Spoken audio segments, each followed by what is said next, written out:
Technology যতই update হোক, আপনার আইফোনের ব্যাটারি হেলথ থাকবে 100%। আপনার সমস্ত মডেলের আইফোন সময়ের সাথে সাথে ক্ষয়প্রাপ্ত হবে, কিন্তু আপনি চাইলেই আপনার আইফোনের ব্যাটারি হেলথ ফুল রাখতে পারবেন। আপনি যদি আইফোনের ব্যাটারির উপরে কেয়ার না করেন, তাহলে আইফোনটি প্লাগ ইন থাকা সত্ত্বেও আপনার আইফোনটা পুরোপুরি বন্ধ হয়ে যেতে পারে। তাহলে কি করলে আপনার আইফোনের ব্যাটারি হেলথ ফুল থাকবে? আচ্ছা, যাই হোক, কিছু বিশেষ দিক রয়েছে যেগুলো ফলো করলে আপনার আইফোনের ব্যাটারি হেলথ কোনো সময় ডাউন হবে না। নাম্বার 1, আপনার আইফোনের চার্জিং সার্কেল ফুল হতে দেওয়া যাবে না। অ্যাপেলের মতে সাপোজ আপনার আইফোনের চার্জিং সার্কেলটা হচ্ছে 500টি, এর মানে আপনার আইফোনটি কতবার চার্জ করতে সক্ষম। আপনি যদি আপনার আইফোনের 100% চার্জ করেন একবার, তাহলে আপনার আইফোনের চার্জিং সার্কেল একটা কম হবে। অর্থাৎ আপনি আপনার আইফোনটা যতবার 100% ফুলি চার্জ করবেন, ততবার আপনাকে চার্জিং সার্কেলের মধ্য দিয়ে যেতে হবে। এই জন্য আপনার আইফোনটিকে 100% চার্জ থেকে বিরত থাকতে হবে। Number 2, turn off unused feature. আপনি আইফোনটিকে চার্জ করার সময় ভুলেও ব্যাকগ্রাউন্ডে কোনো সফটওয়্যার রান করানো যাবে না।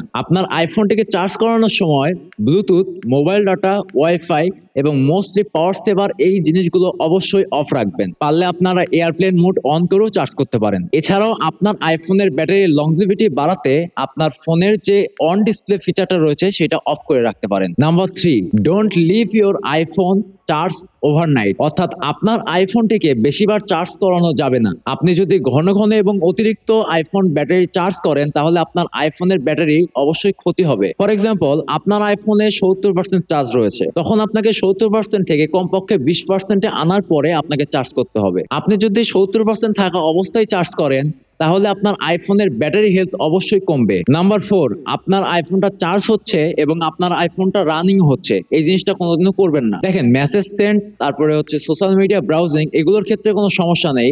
তবে আপনি যদি চার্জিং টাইমে লং টাইম গেম খেলেন, তাহলে অবশ্যই এটা সমস্যা। বিশেষ করে চার্জিং টাইমে আপনার আইফোনের মাল্টিপ্লেয়ার যেসব গেমস রয়েছে সেগুলো খেলা থেকে বিরত থাকবেন, কারণ এই সময় আইফোনকে অতিরিক্ত গরম করে তোলে। আইফোনটা চার্জিং সময়ে কোনো সফটওয়্যার রান করাবেন না এবং পর্যাপ্ত পরিমাণ চার্জ করবেন। নাম্বার 5, যেটা খুবই ইম্পর্টেন্ট একটা পার্ট, সেটা হচ্ছে অ্যাপেলের যেটা অফিসিয়াল চার্জার আপনাকে দেয় বা আপনি অফিসিয়াল চার্জার যেটা ইউজ করেন সেটা অবশ্যই ইউজ করবেন। অনেক অসাধু কোম্পানি রয়েছে যারা আইফোনের নিম্নমানের চার্জার তৈরি করে। যদিও এই চার্জার গুলো দিয়ে আপনার আইফোনকে চার্জ করতে পারবেন, কিন্তু আইফোনের ব্যাটারির সাথে এই চার্জার গুলো সামঞ্জস্য নয়। আপনার আইফোনের অফিসিয়াল চার্জার গুলোতে সেরা লাইটিং তার ইউজ করা হয়েছে। এগুলোর মূলত কাজ হচ্ছে পাওয়ার সার্জ এবং শর্ট সার্কিট থেকে মুক্ত রাখা, কিন্তু ডুপ্লিকেট চার্জারে এগুলো আসলে কোনো ক্ষমতা নেই। এজন্য অবশ্যই চার্জ করার জন্য অফিসিয়াল চার্জার ইউজ করবেন। এই 5টি দিক ফলো করলে আই হোপ আপনার আইফোনের ব্যাটারির দিক থেকে কোনো ইস্যু থাকবে না। সো কার কি মতামত কমেন্টে জানান।